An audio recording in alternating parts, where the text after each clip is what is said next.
வணக்கம். இன்றைய முக்கிய செய்திகள்.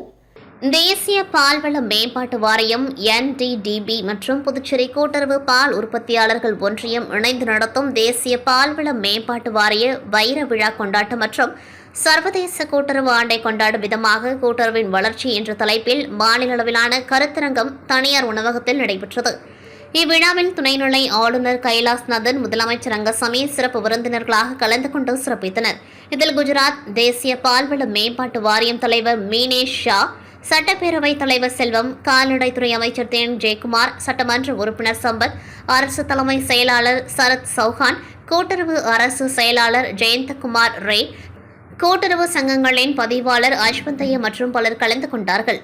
இந்நிகழ்ச்சியில் கிராமப்புற வாழ்வாதாரத்தை மேம்படுத்துவதில் கூட்டுறவு பால் உற்பத்தியாளர் சங்கங்களில் சிறப்பாக செயல்பட்ட விவசாயி பூரணாங்குப்பத்தை சேர்ந்த புருஷோத்தமன், சந்தை புதுக்குப்பத்தை சேர்ந்த சசிகலா மற்றும் ஒதியம்பேட்டை சேர்ந்த மீனாட்சி ஆகியோருக்கு சிறந்த விவசாயிக்கான விருதினையும், மண்ணாடிப்பட்டு கூட்டுறவு பால் உற்பத்தியாளர் சங்கம் ரவிச்சந்திரன், ஆண்டியார்பாளையம் கூட்டுறவு பால் உற்பத்தியாளர் சங்கம் நாகலிங்கம் மற்றும் கோர்க்காடு கூட்டுறவு பால் உற்பத்தியாளர் சங்கம் தனிகாச்சலம் ஆகியோருக்கு சிறந்த கருவூட்டல் தொழில்நுட்ப வல்லுநருக்கான விருது வழங்கப்பட்டன. மேலும் கரிக்கலாம்பாக்கம் கூட்டுறவு பால் உற்பத்தியாளர் சங்கம், சந்தை புதுக்குப்பம் கூட்டுறவு பால் உற்பத்தியாளர் சங்கம், மணலிப்பட்டு மகளிர் கூட்டுறவு பால் உற்பத்தியாளர் சங்கத்திற்கு சிறந்த கூட்டுறவு பால் உற்பத்தியாளர்கள் விருதையும் வழங்கி கௌரவிக்கப்பட்டது.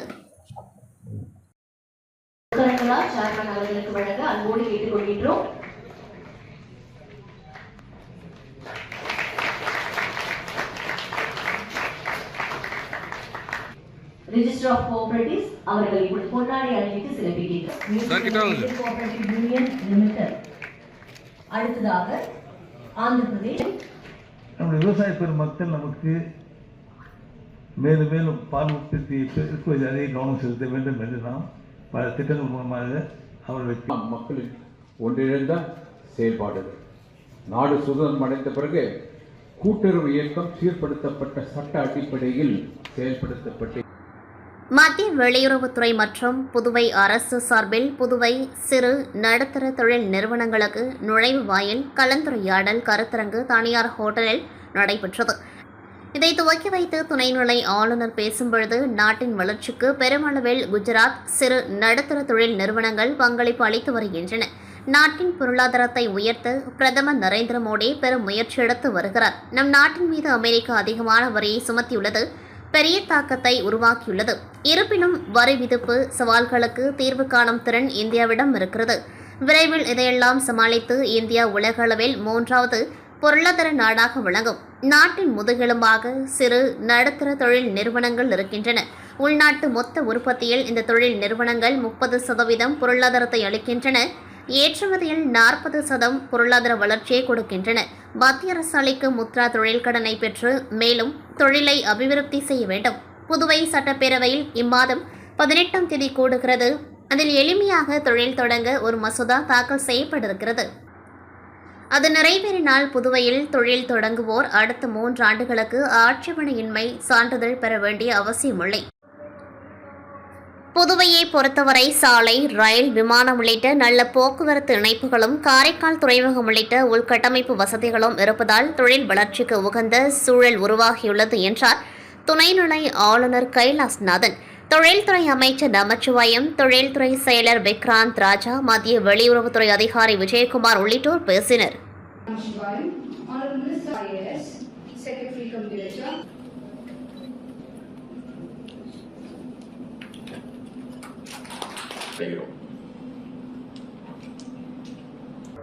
மகாகவி சுப்பிரமணிய பாரதியாரின் நினைவு நாளை ஒட்டி பாரதி பூங்கா அருகே அமைக்கப்பட்டுள்ள அவரது உருவ சிலைக்கு துணைநிலை ஆளுநர் கைலாஸ்நாதன், முதலமைச்சர் ரங்கசாமி, சட்டப்பேரவைத் தலைவர் செல்வம், அமைச்சர் லட்சுமி நாராயணன், அமைச்சர் திருமுருகன் மற்றும் சட்டமன்ற உறுப்பினர்கள் மாலை அணிவித்து மரியாதை செலுத்தினர்.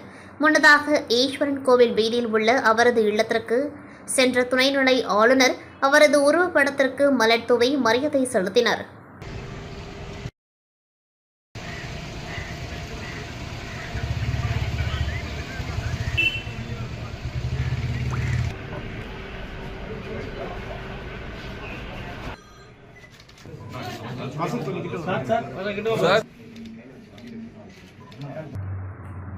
புதுச்சேரி திமுக மாணவரணி அமைப்பாளர் விஜயராஜ் தனது ஆதரவாளர்கள் 250 பேருடன் திமுகவிலிருந்து விலகி பாஜகவில் தன்னை இணைத்துக் கொண்டார். இதற்கான நிகழ்வு திருக்கனூர் கடைவீதியில் நடைபெற்றது. இந்த நிகழ்ச்சியில் தொகுதியின் சட்டமன்ற உறுப்பினரும் அமைச்சருமான நமச்சிவாயம் மற்றும் பாஜக மாநில தலைவர் வி.பி. ராமலிங்கம் முன்னிலையில் தன்னை பாஜகவில் இணைத்துக் கொண்டார். இந்த நிகழ்ச்சியில் பேசிய பாஜக தலைவர் ராமலிங்கம், திமுக என்பது ஒரு குட்டை, அதிலிருந்து விலகி தற்பொழுது மாணவரணி அமைப்பாளர் விஜயராஜ் பாஜக என்ற நதியில் இணைந்திருக்கிறார்.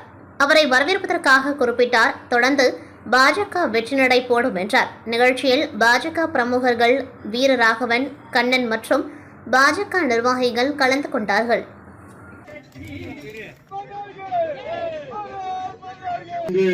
திராவிட முன்னேற்ற கழகம் என்ற ஒரு குட்டையிலிருந்து ஒரு தேசிய கடலிலே சங்கமிக்க வந்திருக்கிறார். அவர்களை எங்களுடைய பாரதிய ஜனதா கட்சியின் சார்பிலே வருக வருக வருக என்று வரவேற்கிறோம். புதுச்சேரி உள்துறை அமைச்சர் நமச்சிவாயம் தனது பிறந்த நாளை தொண்டர்கள் மத்தியில் கேக் வெட்டி விமர்சையாக கொண்டாடி வருகிறார். அதன் ஒரு பகுதியாக அவரது சொந்த தொகுதியான மண்ணாடிப்பட்டு தொகுதியில் பாஜக செயற்குழு உறுப்பினர் தமிழ்மணி ஏற்பாட்டில் மண்ணாடிப்பட்டு திரௌபதியம்மன் கோவில் திடலில் அமைச்சரின் பிறந்தநாள் விழா கேக் வெட்டி விமர்சையாக கொண்டாடினர். தொடர்ந்து 1000 நபர்களுக்கு ஹாட் பாக்ஸ் உள்ளிட்ட நலத்திட்ட உதவிகளை ஏழை எளிய மக்களுக்கு வழங்கி கொண்டாடினர்.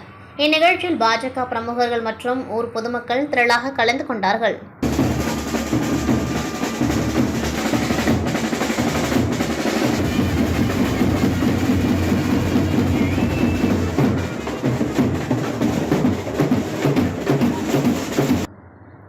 பாரத பிரதமர் நரேந்திர மோடி அவர்களின் 75வது பிறந்த நாளை முன்னிட்டு புதுச்சேரி பாரதிய ஜனதா கட்சி மாநில இளைஞரணி தலைவர் வருண் அவர்கள் தலைமையில் 21/9/2025 அன்று புதுச்சேரி கடற்கரை சாலையில் உள்ள காந்தி சிலைக்கு அருகாமையில் துவங்கும் மாரத்தான் போட்டியினை புதுச்சேரி பாஜக மாநில தலைவர் ராமலிங்கம் அவர்கள், உள்துறை அமைச்சர் நமச்சிவாயம் மற்றும் சட்டப்பேரவைத் தலைவர் செல்வம் அவர்கள் ஆகியோர் துவக்கி வைக்க உள்ளார்கள். இது தொடர்பான செய்தியாளர் சந்திப்பு இன்று நடைபெற்றது. இதில் பாஜக மாநில துணைத் தலைவி விஜயலட்சுமி, மாநில பொதுச் செயலாளர் லட்சுமி நாராயணன் மற்றும் புதுச்சேரி பாஜக மாநில இளைஞரணி துணைத் தலைவர் மகேந்திரன், துணைத் தலைவர்கள் தமிழரசன், ரவீந்திரன் மற்றும் இளைஞரணி மாநில பொதுச் செயலாளர்கள் ஆடலரசன் மற்றும் விக்ரம், மாநில இளைஞரணி செயலாளர்கள் புகழேந்தி, ஜோ மற்றும் பெருமாள் ராஜா, இளைஞர் அணி மாவட்ட தலைவர் விஷ்ணு, இன்பா மற்றும் இளைஞரணி நிர்வாகிகள் கலந்து கொண்டார்கள்.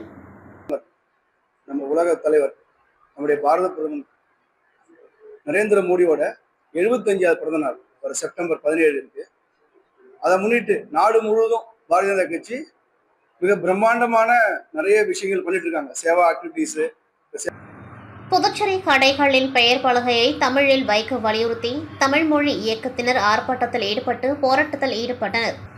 அப்பொழுது டார்லிங் கடையில் ஆங்கில மொழி பெயர் பலகை இருந்ததால் அதை போராட்டக்காரர்கள் அடித்து நொறுக்கினர்.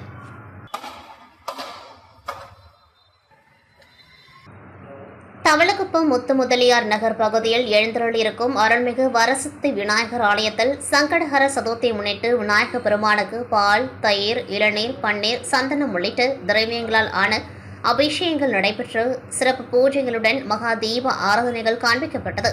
இந்த நிகழ்ச்சியில் பாரதிய ஜனதா கட்சி நிர்வாகி கிருஷ்ணமூர்த்தி சிறப்பாக கலந்து கொண்டு சுவாமி தரிசனம் செய்து வழிபட்டார். மேலும் இந்நிகழ்ச்சியில் ஏராளமான பக்தர்கள் கலந்து கொண்டு சுவாமி தரிசனம் செய்து வழிபட்டனர். இந்நிகழ்ச்சிக்கான ஏற்பாடுகளை விமல்ராஜ், கலாவதி உபயத்தில் நடைபெற்ற விழாவில் ரவி, நாகராஜ், ஷாஜகான், பிரகாஷ் மற்றும் ஆலய நிர்வாகிகள் சிறப்பாக செய்திருந்தனர்.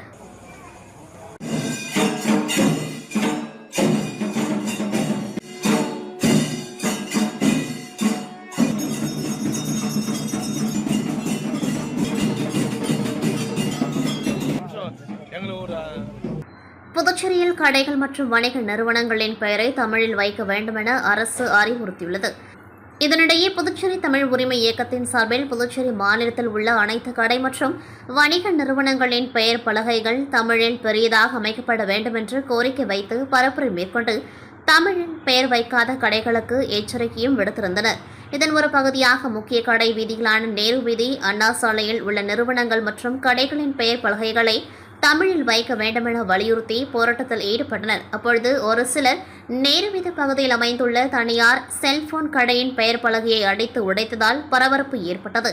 போலீசார் அவர்களை தடுத்து அழைத்து சென்றனர். போராட்ட குழுவினர் ஒவ்வொரு கடையாக சென்று பெயர் பலகையை தமிழில் மாற்ற வேண்டுமென வலியுறுத்திய பின்பு அனைவரும் கலைந்து சென்றனர்.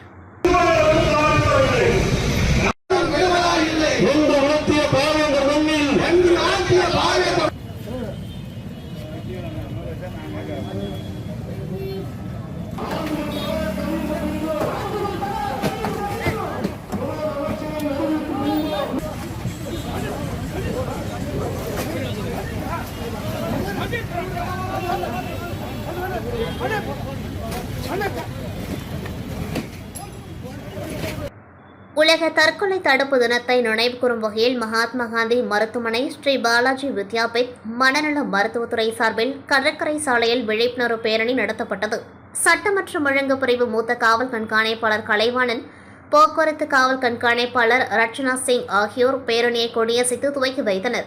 பேரணியில் கலந்து கொண்ட சுகாதார அறிவியல் மாணவர்கள் தற்கொலை தடுப்பு விழிப்புணர்வு பேனர்களை கையில் ஏந்தி வந்தனர். மகாத்மா காந்தி மருத்துவமனையின் டீன் டாக்டர் சீதேஷ் கோஸ், துணை மருத்துவ கண்காணிப்பாளர் டாக்டர் ஸ்வாதி பவாசிங், மனநல பேராசிரியர் டாக்டர் ஆவுடையப்பன் மற்றும் மனநல மருத்துவ இணை பேராசிரியர் டாக்டர் விமலநாதன் உள்ளிட்ட பலரும் இந்நிகழ்ச்சியில் பங்கேற்றனர்.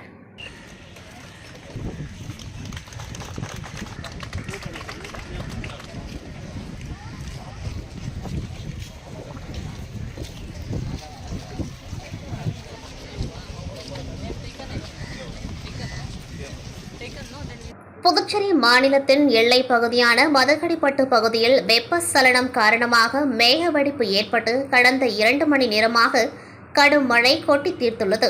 இதனால் அப்பகுதி மக்களின் இயல்பு வாழ்க்கை பெரிதும் பாதிப்படைந்துள்ளது. மேலும் அனைத்து சாலைகளிலும் மழைநீர் வெள்ளமாக பெருக்கெடுத்து ஓடி வருகிறது. மேலும் பல்வேறு இடங்களில் கழிவுநீர் மழைநீருடன் கலந்து வீடுகளுக்குள் சென்றதால் பொதுமக்கள் பெரிதும் அவதியுற்று வருகின்றனர். இதன் காரணமாக சுகாதாரக்கேடு ஏற்படும் என மக்கள் அச்சமடைந்து வருகின்றனர்.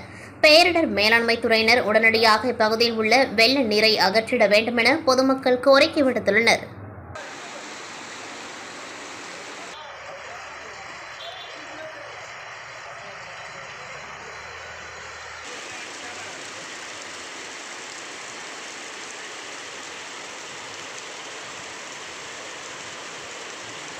இத்துடன் செய்திகள் நிறைவடைகின்றது. நன்றி, வணக்கம்.